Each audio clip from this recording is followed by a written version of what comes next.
A batch start-stop box can provide three functions: a start function, abort, and emergency stop. These are all done through two digital inputs that are wired to the indicator. We recommend using a batch start-stop box because, along with the emergency stop, it also provides a failsafe condition.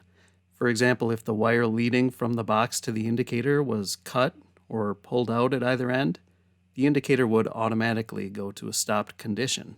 Because we have a digital input that's set up to batch run, that input has to be held low during the entire time the batch is running. If it's released, the indicator will immediately go into an emergency stop condition. So the box provides us with more safety than if we were to simply use a soft key to start and stop the batch. Now, if we look at the front of the box, there's a start position, an abort position, and an emergency stop switch. It's already wired to the indicator, and if you'd like to see how that's done, refer to our other ScaleTalk video. So to start the batch, simply rotate the switch to the start position, and the indicator now shows the batch is running. But if something were to happen and we need to stop it, the operator simply presses the emergency stop.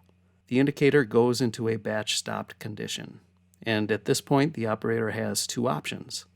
They can either restart the batch from the point we left off, or they can abort the batch to start over from the beginning. So, if they want to start from the point we left off at, they simply release the e-stop and move the switch to the start position. And as you can see, the indicator went from batch stopped to batch running.